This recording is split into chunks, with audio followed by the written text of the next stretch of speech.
Comienza una nueva edición de Historias de Piel, con los temas y enfoques que querías escuchar, porque hay cosas que no se pueden dejar de sentir. Apoya División Asesoría para la Igualdad de Género y Secretaría de la Diversidad de la Intendencia de Montevideo. Es una presentación de Androclínica, líderes en salud sexual masculina. Androclínica, para vivir en plenitud el milagro de la vida. Y Séptimo Cielo, 10 años cumpliendo tus fantasías. septimocielo.com.uy.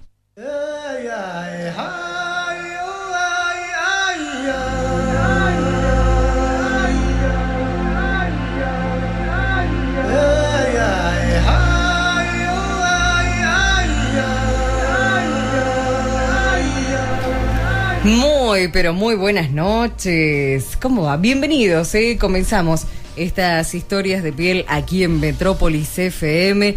Ya estamos listos para acompañarlos durante una hora en la que vamos a estar hablando de esas cosas que tienen que ver con nosotros, porque bueno, de eso trata justamente estas historias de piel, de lo que nos pasa, de lo que sentimos, ¿no? Porque hay cosas...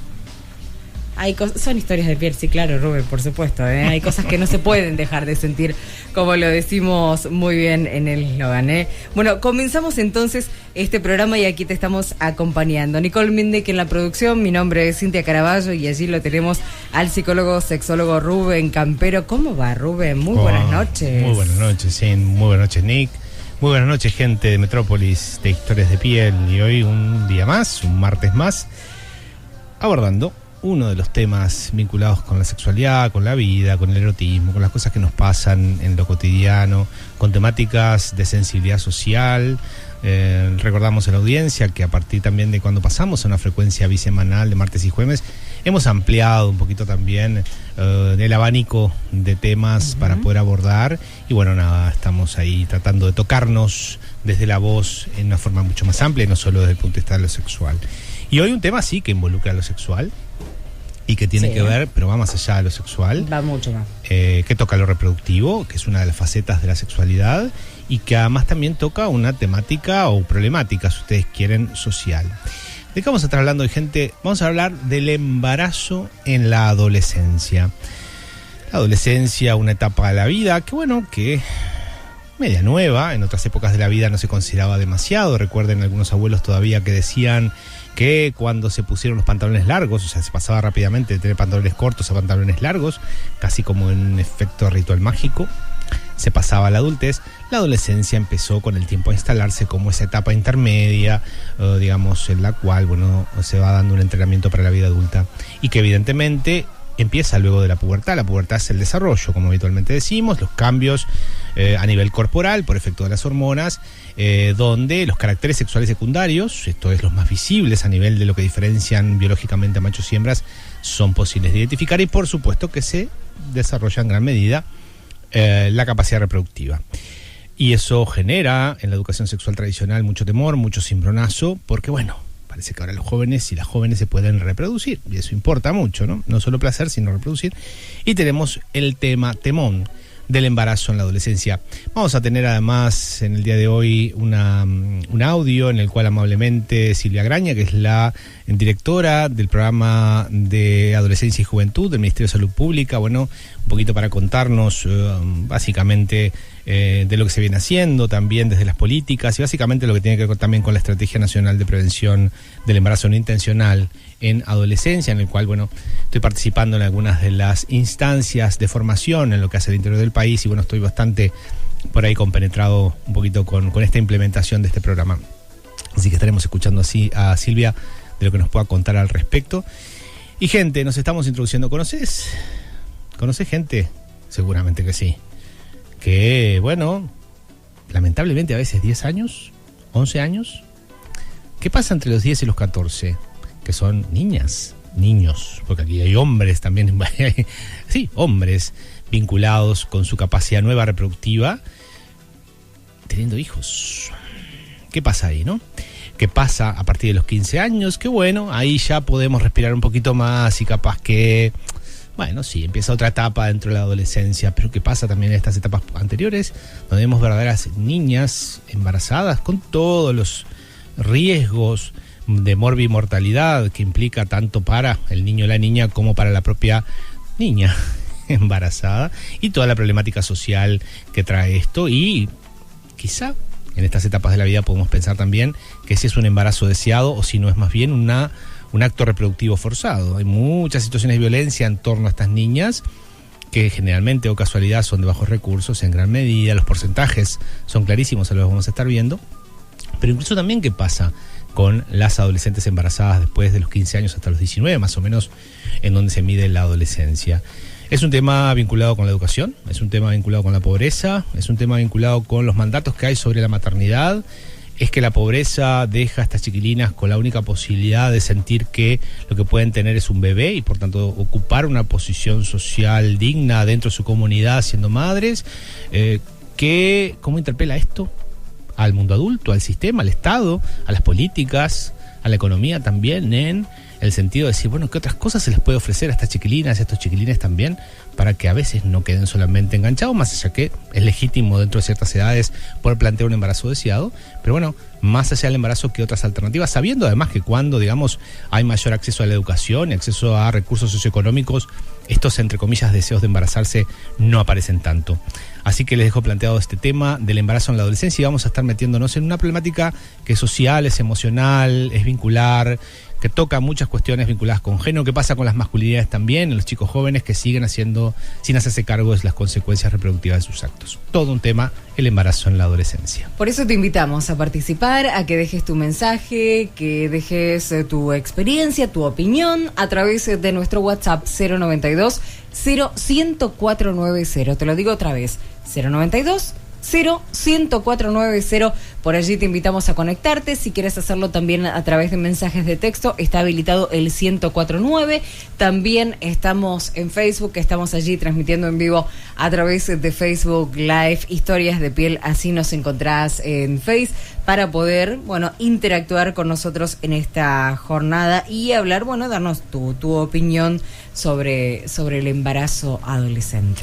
Sí, colgábamos en la fanpage, ahora que vos la mencionabas, una nota, no por ser la brecha, y sí, además vinculado con la situación concreta, ¿no? Cuando se le pone, ¿no?, carne y hueso a una historia, claramente, ¿no?, nos ponemos a pensar en la situación de una chica que además lo que muestran muchas de las investigaciones es que en situaciones de vulnerabilidad socioeconómica, o sea, de pobreza, para hablar mal pronto, las chiquilinas ya antes incluso de embarazarse están abandonando el sistema educativo formal, lo cual es un temón, porque evidentemente esto también las deja más vulnerables frente a los avatares de la vida y mucho más después a un embarazo.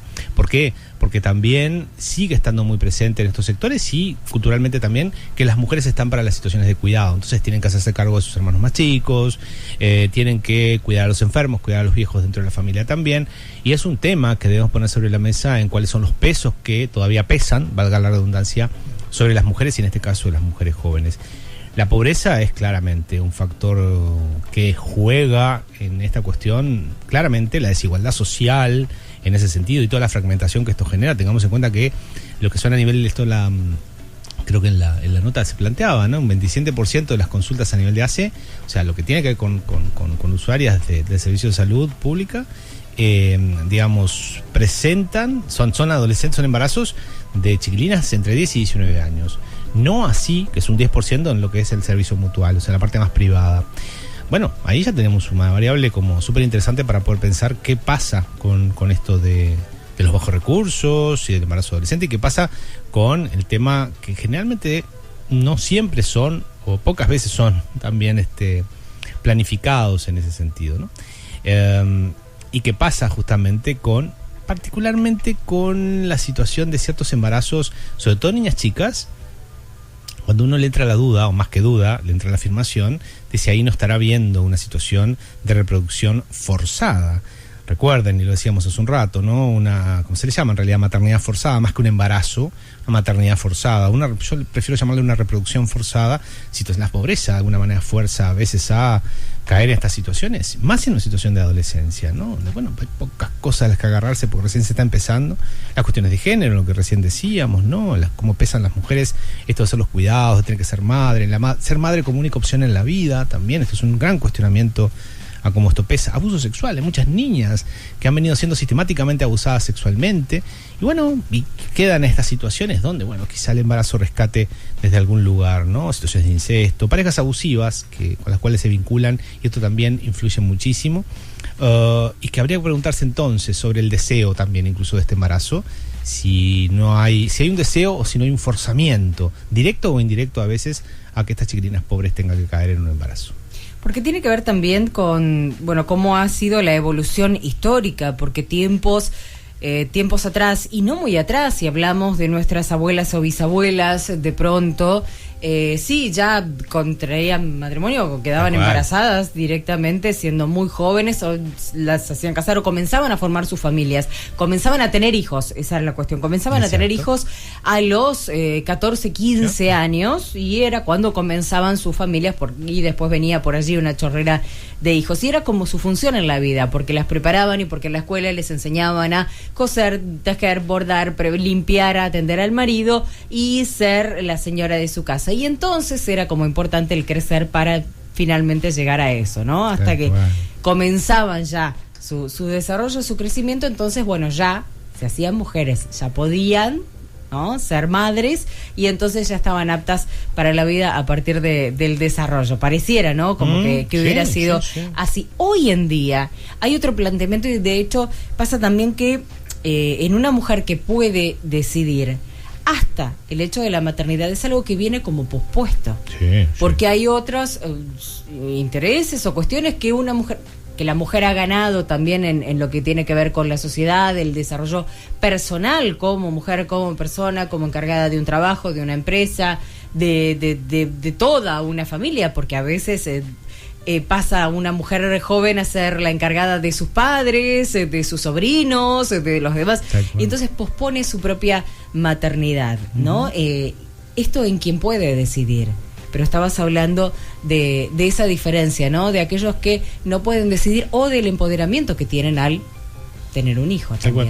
Por eso es que el tema de la decisión, el tema del deseo, ya lo va a explicar seguramente Silvia Graña, directora del programa de Adolescencia y Juventud del Ministerio de Salud Pública, vinculado con esto del deseo, ¿no? Embarazo deseado, no deseado, embarazo, se ha acordado llamarlo no intencional, o sea que no hay una intencionalidad en esto, que incluso también hay investigaciones que arrojan claramente, ¿no?, que un porcentaje importante de chiquilinas que ya han tenido sus bebés plantean que si bien están por ahí muy enamoradas de sus bebés, en otras condiciones de vida no los habrían tenido. Entonces, también aquí tenemos toda una cuestión vinculada no solo con el acceso a los métodos anticonceptivos, aquí tenemos un tema con la educación sexual, aquí tenemos también un acceso a qué tipo de métodos anticonceptivos son importantes, incluso el acceso para adolescentes a la interrupción voluntaria del embarazo, todo un tema. Bueno, te propongo como las palabras de Silvia, digo, son varias, ir escuchando un poquito en cada bloque, intentando escuchar a ver si la tecnología está de nuestro lado y quiere colaborar para que podamos escuchar entonces a Silvia Graña, directora del programa Adolescencia y Juventud del Ministerio de Salud Pública. ¿Por qué una estrategia intersectorial sobre embarazo no intencional en la adolescencia? Y bueno, porque el país presenta niveles de fecundidad adolescente altos en relación al promedio mundial, pero también al regional. Porque aparte es una expresión y consecuencia de desigualdad, segmentación social y de vulneración de los derechos, porque da cuenta de relaciones desiguales de género.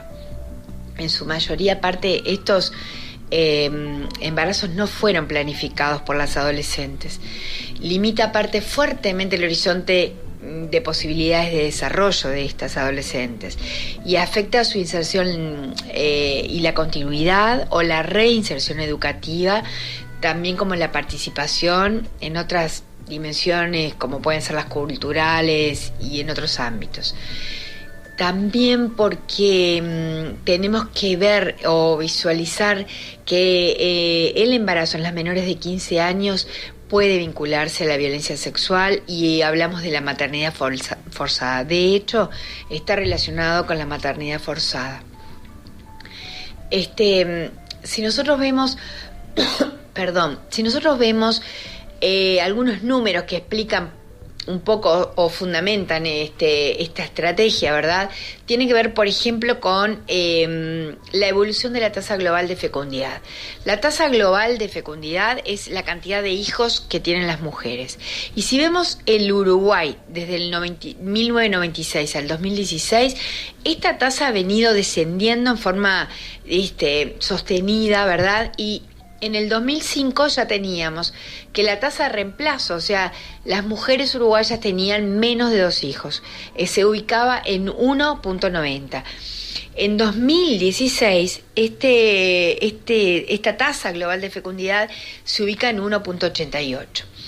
Pero sin embargo, esto es en la totalidad de las mujeres uruguayas. Pero cuando vamos a mirar la tasa específica de fecundidad en las adolescentes de 15 a 19 años, vemos que la fecundidad adolescente se comporta como en los años 50 y 60 en nuestro país, donde la tasa global de fecundidad era mayor a 2,5 hijos por mujer, ¿sí? O sea que, a pesar de que la tasa global descendió, en las adolescentes se mantiene en 2,5 hijos por adolescente.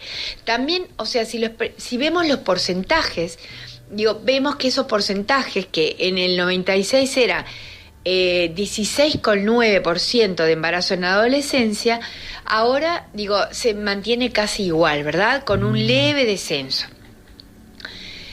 Otra de las cosas que nos importa decir las vamos a escuchar más adelante, así vamos a ir compartiendo. Varias intervenciones de Silvia muy claras, muy clara realmente, sí, no solo aquí, sino cuando me tocó compartir con ella justamente el inicio de la implementación del programa, la parte de formación en realidad, ¿no? Bueno, les recordamos que se siguen comunicando con nosotros a través de nuestro WhatsApp 092-010-490 o también a través de Facebook. Estamos allí interactuando con ustedes en vivo. Están llegando mensajes, escuchando el programa. Soy madre de 3 adolescentes y me da terror de solo pensar en que mis hijos sean padres. Sí, es todo un tema, lo decía Silvia recién, ¿no? Cómo limita esto en todo, ¿no? Y ya vamos a estar hablando un poquito también de los varoncitos, que es todo un tema también. Tenemos mucho para hacer y mucho para trabajar en educación sexual justamente, para lo que tiene promoción de salud, para involucrar también a los varones en estas cuestiones, porque claro, sigue estando muy presente en sectores sobre todo de vulnerabilidad socioeconómica, o que en general el folclore cultural, donde los varones por ahí, no es asunto de ellos, ¿no? O sea, la idea es, ¿no?, andar plantando la semilla, por supuesto que no en todos, ¿no? Pero mucho pasa en la adolescencia, donde la identidad está tan fuerte, la identidad de género se quiere reafirmar en esto de la masculinidad, y bueno, a veces se pasan por arriba ciertas cuestiones que son, por cierto, muy caras. Bueno, los invitamos a ir a una pausa, pero los invitamos a que estén allí al regreso de esta tanda, a que se comuniquen con nosotros. Te reitero, nuestro WhatsApp 092-0-10490 o también a través de mensajes de texto por el 1049. Pausa y ya volvemos.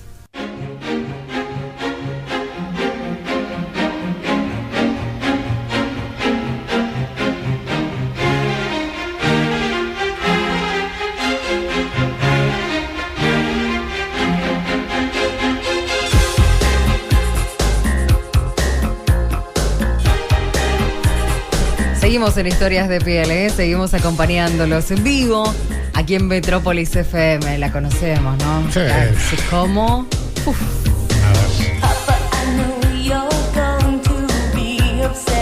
Who's That Girl? La canción. ¿Quién es esa chica? Ponemos ochentosos. No, estamos con la para Helio. Bueno. ¿Por qué la tenemos a ella? Porque tenemos con Papa Don't Preach. Exactamente. La gran Madonna, ¿no? Éxito de los años 80 también. Los primeros pasos de Madonna en realidad. Como buen ochentero, conozco muy bien su carrera. Una canción que trae, más en aquella época, ¿no? Estamos hablando empezó a partir del 84. Con Papa Don't Preach, Papa del no 86. sermones, del 86 concretamente, claro. Uh-huh. Entonces ya le plantea, ¿no? Que ella está creciendo, que le pide no la sermonee, que está realmente en un problema, en trouble deep, y que en realidad también esta cuestión del forzamiento con las amigas, ¿no?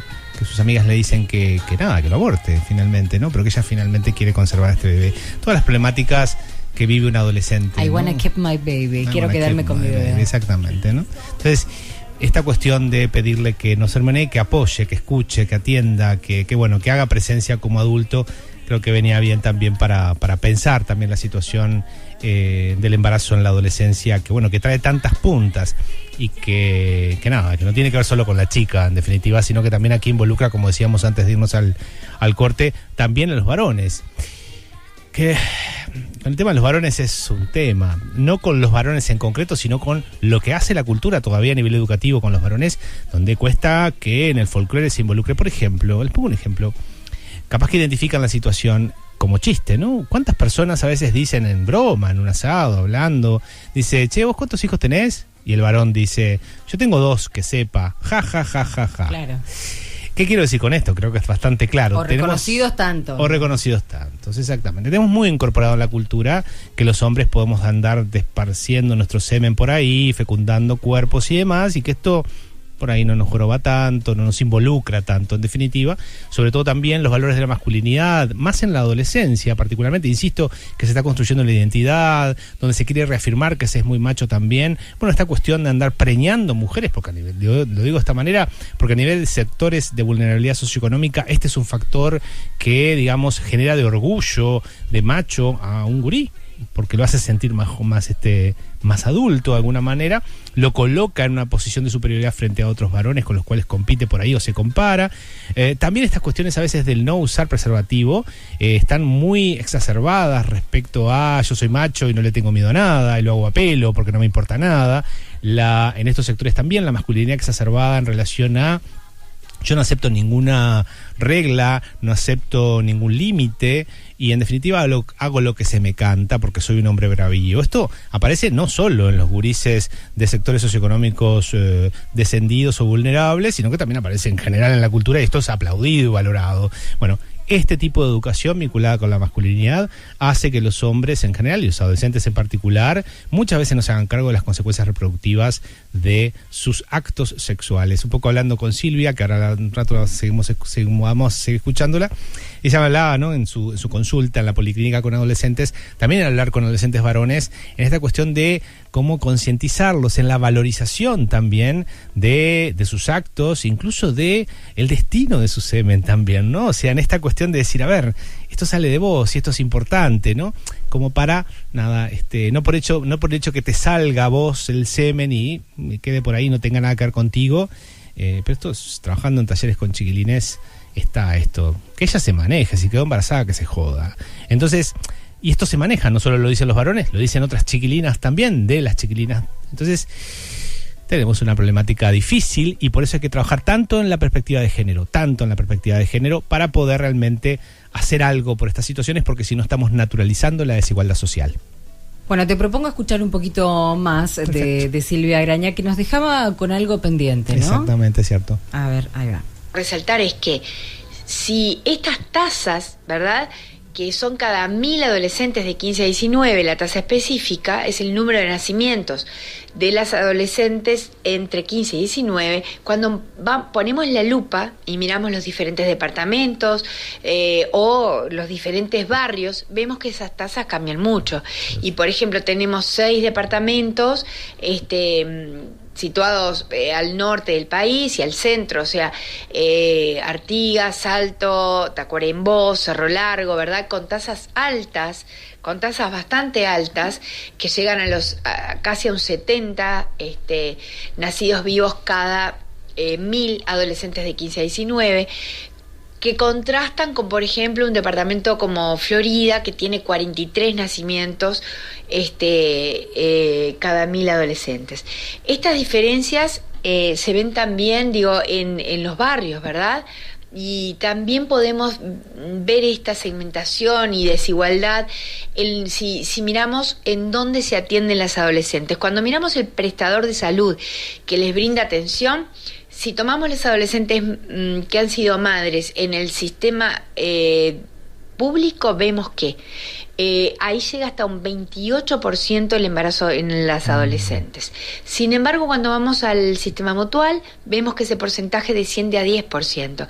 Y si vamos al sector privado, de los seguros privados, ahí encontramos que el embarazo en la adolescencia es del 0,1%. Esto habla a las claras de cuál es el problema, ¿verdad? Seguramente las adolescentes de los sectores del seguro privado tienen otros proyectos de vida y también tienen otras oportunidades. También otra de las cosas que nos hace pensar en el embarazo como un problema es el porcentaje de embarazo no planificado en este grupo de edad. Porque si nosotros, y estos son datos sacados del sistema informático perinatal, cuando se le preguntan a las adolescentes que han sido madres, si ese embarazo fue planificado, en las menores de 15, un 84,6% no fue planificado. Y las que de entre 15 y 19, un 65,5% contesta que no lo había planificado. Otra de las cuestiones que pone en claras el problema es la situación de pobreza y desigualdad que viven, los estudios que hay a nivel nacional. Por ejemplo, el estudio de Varela en el 2014, que muestra que la maternidad en adolescentes se da en los sectores más pobres y con más necesidades básicas insatisfechas. 1 de cada 5 adolescentes con 2 necesidades básicas fueron madres, o sea, casi un 22,5%. Sin embargo, este porcentaje baja al 3,6% cuando las necesidades básicas están satisfechas, ¿verdad?, para las adolescentes. Bueno. Otro dato importante también de este estudio es que 3 de cada 4 adolescentes abandonó sus estudios antes de quedar embarazada. Las jóvenes uruguayas de 25 a 29 que iniciaron la maternidad en la adolescencia, entre aquellas que alcanzaron los 9 años de estudios, se encuentra que un 57,7% fueron madres adolescentes, mientras que las que cuentan con 13 años o más, o sea, terminaron el bachillerato e ingresaron a facultad, solo el 5% lo fue. Esto, si lo sumamos a el estudio de Varela de Rosa del 2013, donde se veía la insatisfacción con la edad del primer hijo, se ve que el 71% hubiera preferido postergar la maternidad. Y esto es un dato muy fuerte, ¿no? Que el porcentaje de madres entre 15 y 24 años, en un 71% hubieran preferido postergar la maternidad, es algo para pensar. Por eso para pensar. Sí. Mucho para pensar, realmente.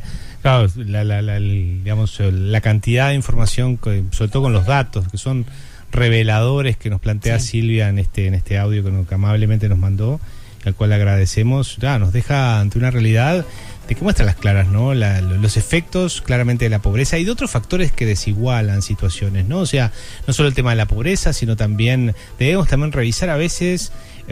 Obviamente la pobreza es una gran campana, ¿no? Y un gran articulador de desigualdades, podríamos decirlo así, ¿no?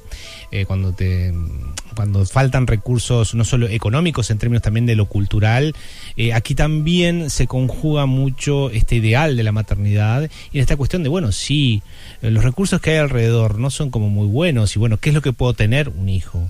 Entonces también ahí puede ser un factor de protección en ese caso para algunas adolescentes que quizás si no quedaran embarazadas, qué otra situación o qué otro destino podrían tener, pero aún así también estamos pensando que se está trayendo una vida a este mundo, estamos pensando en que estas chiquilinas están también, como bien decía Silvia, invirtiendo y condicionando también un futuro de vida, más allá que es claramente, seguramente hay muchas adolescentes y muchos adolescentes que deciden un embarazo, particularmente a partir de los 15 años, ¿no? No estamos hablando aquí de embarazos de 10 a 14, que en este caso que hay también, lamentablemente muchos, claramente uno se enfocaría más a una situación de reproducción forzada o maternidad forzada, como se le llama, que ahí seguramente el abuso está dando vueltas clarísimo. Situaciones incluso tenemos de chiquilinas muy jóvenes con parejas muy grandes. Entonces, uno dice, cuidado, ¿cómo se juega esta situación? Una chiquilina de 16 años con un tipo de 40. Bien, se puede, perfecto. Se puede. Ahora, ¿en qué condiciones aparece este embarazo también? ¿Cómo ha sido esta relación? No es que, queda feo sospechar de entrada en una situación de desigualdad, pero hay una situación de desigualdad. En todo caso, primero también hasta una idealización de este hombre grande, ¿no? Que trae estas cuestiones también hay que pensarlas, porque no siempre quizá el deseo de un embarazo sea tanto o tal, sin atacar obviamente la propia subjetividad del adolescente, que pueda estar decidiendo claramente y con justo derecho un embarazo, obviamente. Pensemos todos simplemente en lo que quisimos en algún momento de nuestra vida y en lo que deseamos después más adelante, ¿no? Cada uno, de las metas o proyectos o lo que cada uno desee. Buenas noches. El embarazo adolescente es para muchos gobiernos, parte de ellos, muy conveniente. Sucede, pues, saben bien que esa gente no va a poder desarrollarse como individuos pensantes, una masa fácilmente de manejar y manipular futuros votantes. Manejar, que pueden manejar fácilmente. Gracias a Dios hay gente como ustedes que abren los ojos. Gracias, un abrazo a mis 3 mosqueteros. Nos manda el amigo de Piriápolis. Ahí sí. Muchas gracias. Sí, es un tema, es una práctica de alienación, por eso es que hablábamos de la desigualación que produce esto, ¿no? Y la desigualdad social que evidencia, y claro, sí, la desigualdad social, la desigualdad en general, lo que provoca es alienación, y sí, masas poco críticas con diferentes temas, y así estamos.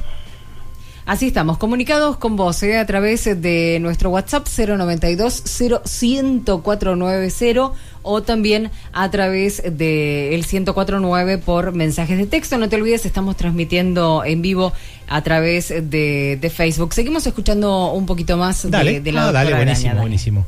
Nosotros hablamos de la estrategia para el embarazo no intencional, porque estamos enfocándonos en toda esta realidad. El camino recorrido hasta acá, bueno, en septiembre del 2016 se le hace el lanzamiento público que expresa y que muestra el compromiso político y la voluntad política al más alto nivel para implementar la estrategia intersectorial en la prevención y en la reducción del embarazo en la adolescencia en nuestro país. En octubre del 2016 se empieza a trabajar en el diseño en una mesa de trabajo que hasta hoy seguimos conformando, ¿verdad?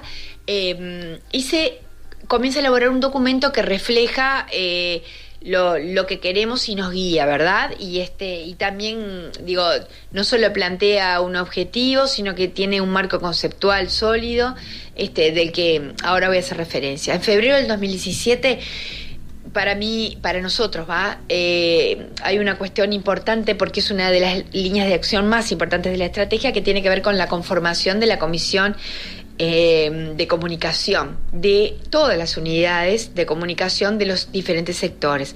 ¿Para qué? Para trabajar en una campaña que lanzaremos en octubre de este año, y una campaña comunicacional que tiene varios públicos, tiene materiales para trabajar, para mover en las redes para los adolescentes, tiene también material para trabajar en radio, para la gente, para las personas adultas, dirigido a los adultos, tiene materiales para trabajar en el Ceibal, o sea, es una campaña bastante con múltiples poblaciones a la que llegar, pero también con múltiples herramientas en la misma.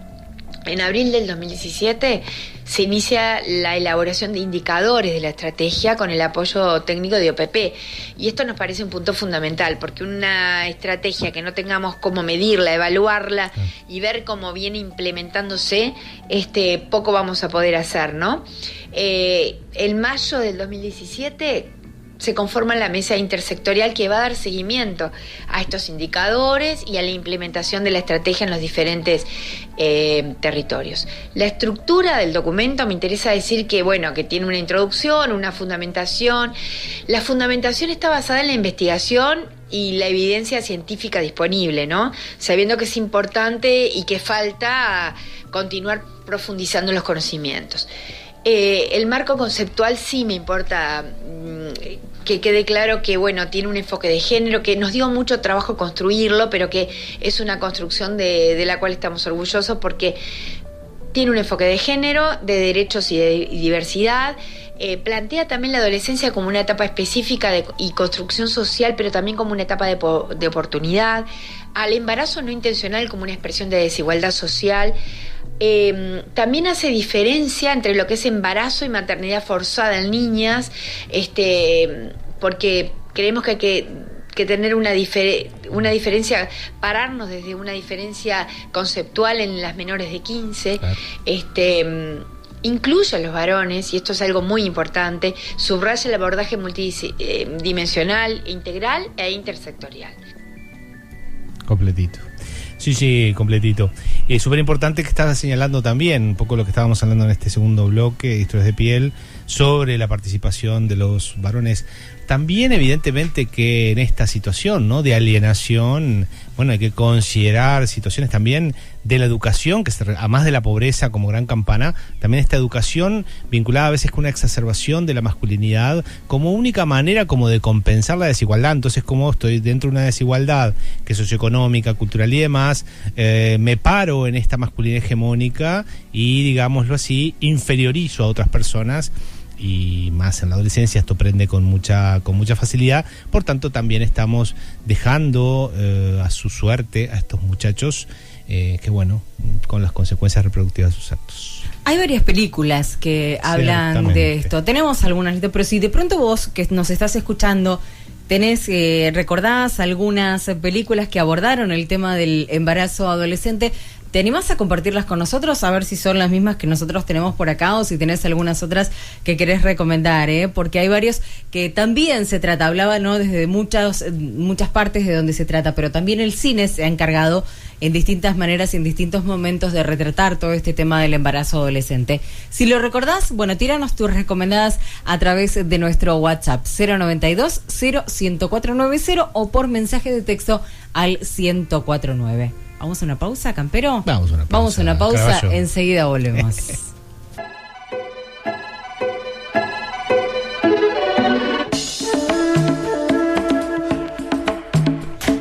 Qué interesante para la gente que nos sigue en vivo a través de nuestro Facebook Live, porque Nicole les hace todo un tour en la tanda para que se queden ahí. Yo no sé, me parece que se cansan, ¿no?, de escucharla y entonces se van. No, están ahí, nos ponen corazoncitos y deditos de me gusta y nos quedamos todos súper contentos. No le pusieron corazoncitos a Nicole, los que nos están escuchando a través de Facebook, si nos están viendo por ahí, algún corazoncito para Nicole, por favor, se pide en esta noche. Ahí está. ¿Sí? Qué horror. Bueno, está bien. Sí, realmente es un... acosa con la cámara de esta chica, pero bueno. Pero eso la idea es... Un día me agarra sorpresa en serio, ¿no? La idea es que nosotros les pedimos hablar, ¿no?, de esas historias que son sus historias de piel y bueno, dar sus opiniones, sus conocimientos, lo que cada uno siente, ¿no? Porque justamente la base de todo son cosas que sentimos y bueno, mostrarnos tal como somos. Y una cosita que justo, Nicole, viste, cuando me estabas filmando, estábamos en tanda, para la gente que está escuchando desde el dial o desde internet, que mencionábamos justamente también las cuestiones vinculadas con género. Silvia mencionaba desde el marco teórico también, que es un enfoque de género, diversidad, derechos y demás, pero que también las cuestiones machistas pesan mucho sobre las chiquilinas, en el sentido de que a las mujeres se les educa desde muy temprano que son ellas las que tienen que hacerse cargo de las consecuencias reproductivas de los actos sexuales, pero a su vez también parece que tienen que estar como frenando siempre a los hombres porque ellos siempre quieren y son culpabilizadas, porque cuando la chiquilina está con la panza, enseguida se piensa mal de ella, no se piensa mal de él, porque esto lo hizo con alguien, ¿no? Entonces también tenemos que revisar mucho de nuestro folclore machista, que viene bien revisarlo. Bueno, preguntábamos por el tema de las películas y por allí nos están diciendo Adiós cigüeña, adiós. Una película, dice que tiene unos 35 años, creo, está buena y trata de esto, una película española, nos están diciendo, a través de nuestro WhatsApp. Bueno, y tenemos una, es verdad, esa está dentro de las, y hay una que clásica, comunican a través también del 1049, que nos dice Mónica, la vida de Juno. Claro, sí, esa es la clásica, ¿no? Claro. Que es una película muy recomendable. O sea que lo de Adiós cigüeña, adiós, no me la acuerdo mucho. Yo creo que la vi, pero no me acuerdo, sinceramente. Juno sí, y bueno, es una película que está...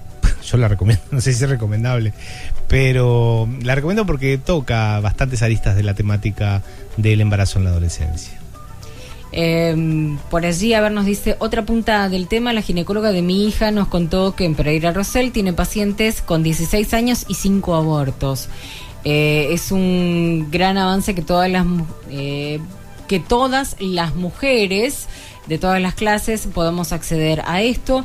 Ahora, lo que sí se nota es que lo primordial es la educación sexual integral. Eso es un tema lo que dicen por allí, están escribiendo. Sí, es un temón, no tema, y es la necesidad de la educación sexual integral, intersectorial, como también lo repetía Silvia muchas veces. O sea, las intervenciones vinculadas con no solo proporcionar métodos anticonceptivos, también trabajar, por ejemplo, en lo que tiene que ver con el parche subdérmico, en lo que tiene que ver con anticoncepción hormonal, combinado, por supuesto, con métodos de barrera, como puede ser principalmente el preservativo para el tema de las infecciones de transmisión sexual, pero también por estas cuestiones del enfoque de género, en relación a que siempre también pesa sobre las mujeres las cuestiones relacionadas con la anticoncepción, ¿no? Imagínense, para una chiquilina también está recordando, si es que toma píldoras, o sea, si toma anticonceptivos orales o hormonales, está recordando todos los días tomarse la píldora. O sea, ¿qué pasa también con la responsabilidad nuevamente de los varones respecto a estas cuestiones? Y a veces el parche subdérmico combinado con métodos de barrera como el preservativo son realmente un arma bien eficaz. Y bueno, el trabajo y también ofrecer que esté la posibilidad de la interrupción voluntaria del embarazo, considerando también que tenemos una ley en este país. Bueno, todas las alternativas que pueden haber para, bueno, ver cómo es que... Quiero decir, a lo que voy también, porque se ve a veces situaciones de maternidad forzada, que a veces hay ciertas manipulaciones, que pueden haber para distintos lados, ¿no? Pero pensar siempre forzosamente que una adolescente, digo porque ciertas tendencias ideológicas, quiere ese embarazo, lo deseó. Bueno, me parece que tenemos que pensarlo, por lo menos, en debate y de distintos puntos de vista ideológicos, para ver si necesariamente siempre un adolescente en estas condiciones, además, está tan libre como para poder tomar una decisión de deseo. Bueno, otra película que nos dicen por allí, preciosa, ¿no? Una joven que es violada por su padre, su madre no quiere creerle y la echa de la casa, una vida muy difícil y discriminada, ¿no? Sí. Esa película es como una super película. Hermosa. Mariah Carey y Lenny Kravitz aparecen en la película. Exactamente, tenés razón, ellas aparecen ahí. Y viene el papel y el rol del médico por ahí, acompañándola. Lenny Kravitz. La película. No es Lenny el que hace el papel de médico, pero recuerdo que en la película el médico era como el referente que ella tenía, ¿no? El médico, y que la atendía, era donde encontraba a alguien que la trataba un poquito bien. Como un poquito humana. Un poquito humano. Y ahí tenés bien. Tanto que hicimos también el jueves pasado, ¿no? Sexo y racismo. Uh-huh. Cuando se combinan distintas variables de desigualdad y el desastre que esto se arma, una chiquilina joven, adolescente, abusada sexualmente, sistemáticamente por su padrastro, violentada a nivel de hogar por su madre, abusada sexualmente también por su madre, porque aparece una escena en la cual, la madre abusa de ella, afrodescendiente, gorda y demás, o sea, en situación de pobreza, ¿no? ¿Cómo? Cuando en la interseccionalidad se combinan factores de discriminación, tenemos estas bombas poderosas de destrucción, que desgracian vidas, y siempre se puede hacer algo por estas situaciones, por lo menos tomar conciencia de ellas, ¿no? Algo hablábamos de las leyes, ¿no? Por ahí mencionábamos el tema de la legislación que tenemos, y la doctora Silvia Graña habla también un poco del marco legislativo que tenemos y que acompaña este proyecto del que estaban hablando. Dale. A ver. A nivel nacional hay leyes, y un marco normativo robusto que permite el desarrollo de esta estrategia. Acá me importa decir que esta estrategia, que es nacional, está incluida en una estrategia regional donde, porque este problema no es nacional solamente, es regional. Y hay otros países que no cuentan con el marco normativo legal que tenemos nosotros. Por lo tanto, estamos en buenas condiciones para desarrollarla. El objetivo general de la estrategia, como decía hoy, es disminuir la incidencia del embarazo no intencional, también actuando sobre sus determinantes y garantizando la promoción y el ejercicio de los derechos, ¿no? Y la forma que encontramos de ordenar es ordenar en 4 componentes. El componente 1, que es la estrategia dirigida a todos los adolescentes, y es fortalecer las condiciones para el ejercicio de los derechos y sexuales y reproductivos, la toma de decisiones reproductivas, teniendo siempre, promocionando la autonomía en estas decisiones y promoviendo proyectos de vida diversos que cuestionen los modelos tradicionales de género. Después, el componente 2 es para todos aquellos adolescentes que transitan un embarazo, ¿sí? Fortalecer la detección y captación oportuna para la atención de las adolescentes ya sea en la interrupción o en la continuidad de ese embarazo, y buscar el involucramiento de su entorno social cercano. El componente 3 de la estrategia es el que está dirigido a las adolescentes que son madres y padres. Y bueno, y acá es todo un desafío porque nos planteamos garantizar el acceso a oportunidades, al ejercicio de sus derechos y a la protección de estas adolescentes madres y padres, apoyando la prevención del segundo embarazo, ¿verdad? O lo que podemos llamar los embarazos no intencionales reiterados. Y el componente 4 es la implementación de las políticas públicas, o sea, implementar en forma articulada en el territorio las políticas públicas vinculadas a la estrategia, ¿sí? Bueno, las líneas de acción, tenemos varias líneas de acción, pero a mí me interesa resaltar las del componente 4, que tienen que ver con fortalecer la coordinación territorial, intersectorial e interinstitucional para abordar el embarazo en la adolescencia. Implementar acciones de participación de las y los adolescentes en la gestión de la estrategia específica. Y esto es todo un desafío, ¿no? Y implementar procesos de formación y captación de los equipos técnicos, públicos y privados, y de las distintas instituciones participantes.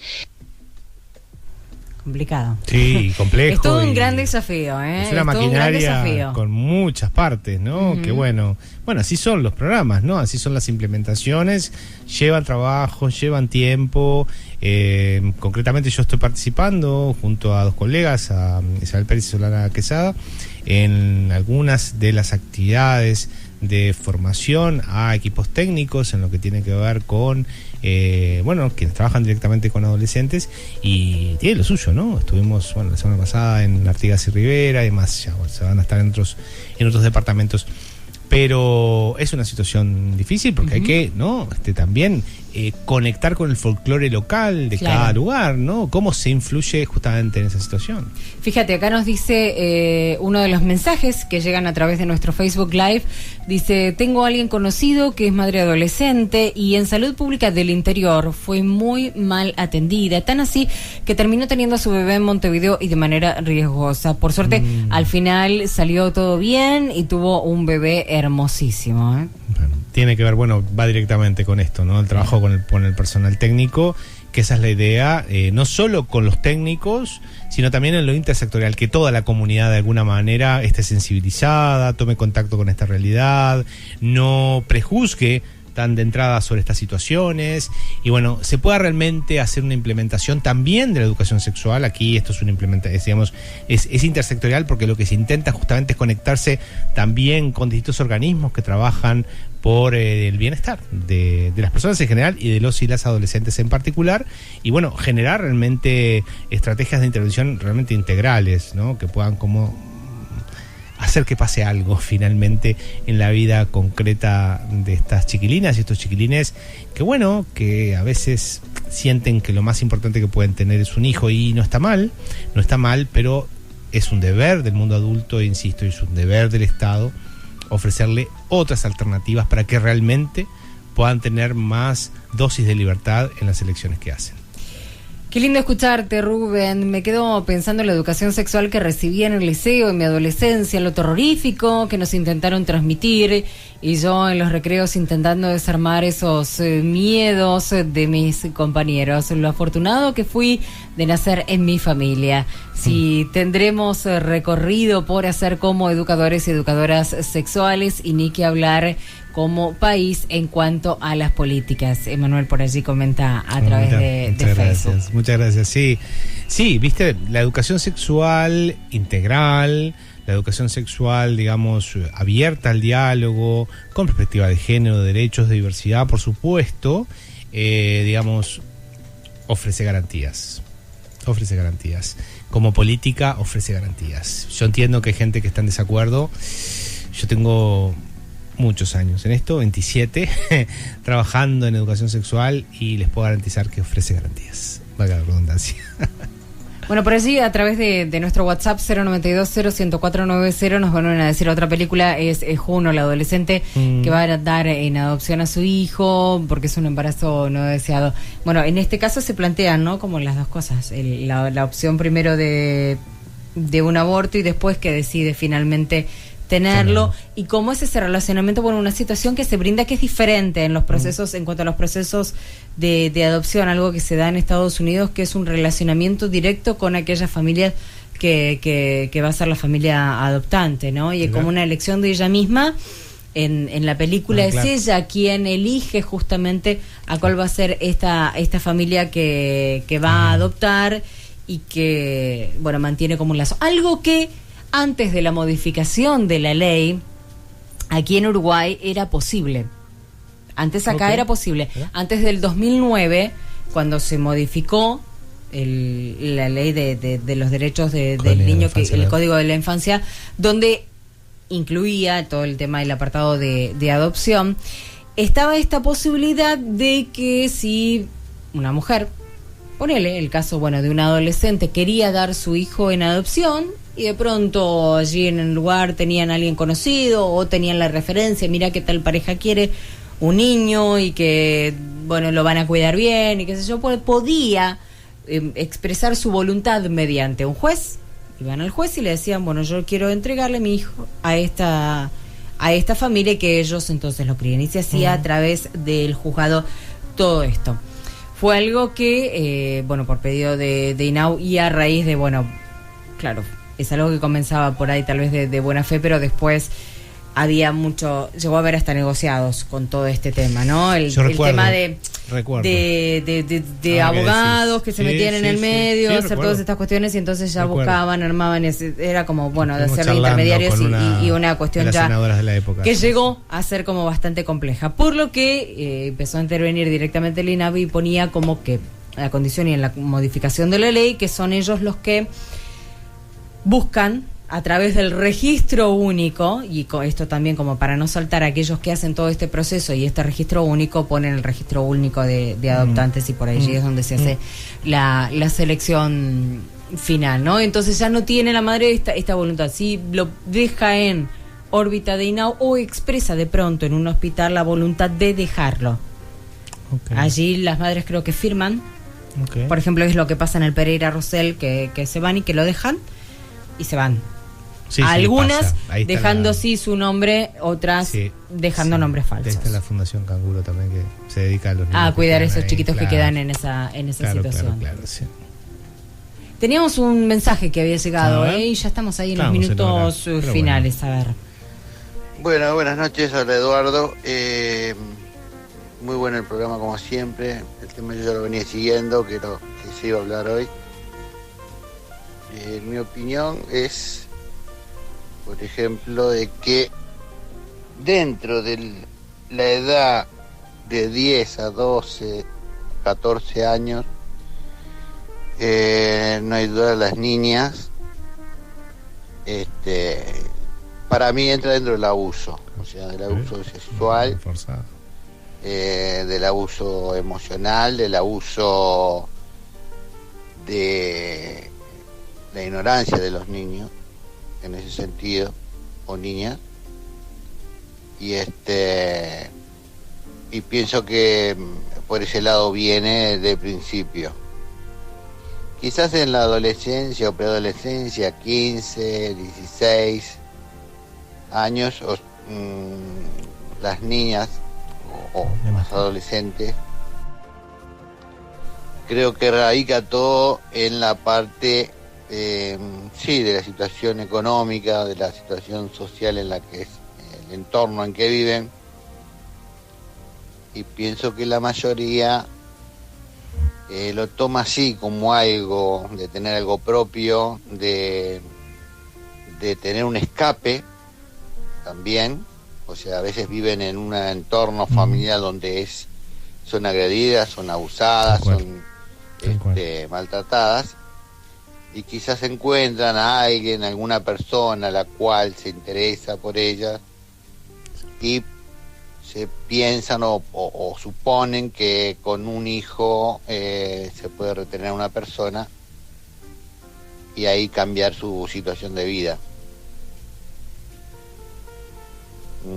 Ya está medio comprobado como que no es tan así, en el sentido de que algo que se comentó también en el programa, que es la masculinidad a esa edad, a la adolescencia, la mayoría no se hacen cargo,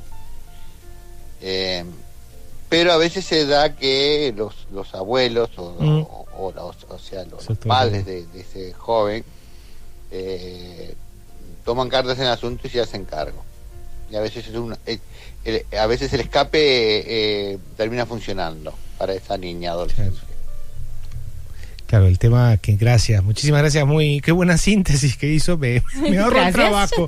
Gracias, me cerró el programa, me ahorró el trabajo de hacer la síntesis. No, pero una cosa que él traía, claro, son puntas que siguen habiendo, ¿no? Que también todas estas situaciones cargan a las abuelas, porque generalmente son las mujeres las que terminan finalmente haciéndose cargo de estas situaciones, ¿no? Entonces, también por las chiquilinas, retomen el liceo, lo que fuere, pero son estas mujeres que en situación de abuela quedan como también cargadas, criando gurises y demás. O sea, seguimos también en una desigualación de género, porque muchas veces estas cuestiones del cuidado caen sobre las mujeres. Nos vamos, que estamos agradecemos a Silvia Graña, la directora del programa de Adolescencia y Juventud del Ministerio de Salud Pública, por los riquísimos aportes. Dejamos el tema del embarazo adolescente, ya tuvimos un querido oyente que hizo nuestra síntesis, en serio, muchas gracias. Y abrimos para el próximo jueves aquí en Historias de Piel, 21 horas después de Telemundo, vamos a estar hablando de disfunción eréctil. ¿Qué es disfunción eréctil? La dificultad de lograr o mantener, de acuerdo a la vivencia personal y vincular de las personas, en lo que tiene que ver con la erección, para poder disfrutar, para poder tener algún tipo de práctica sexual, no importa cuál sea ella.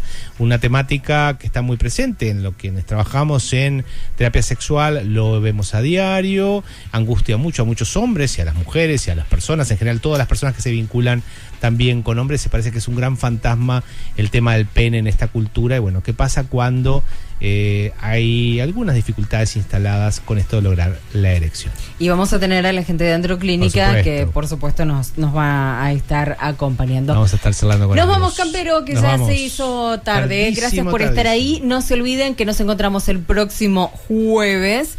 Y empiecen a conectarse temprano, porque después, si no entran los mensajes, llora el cuartito. Qué mala. Un abrazo, hasta el jueves. Nos vemos, chao.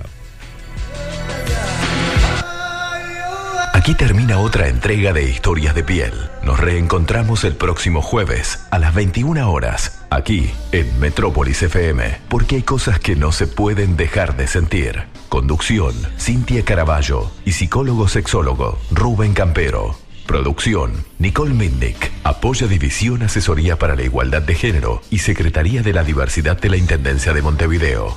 Fue una presentación de Androclínica, líderes en salud sexual masculina. Androclínica, para vivir en plenitud, el milagro de la vida. Y Séptimo Cielo, 10 años cumpliendo tus fantasías. Septimocielo.com.uy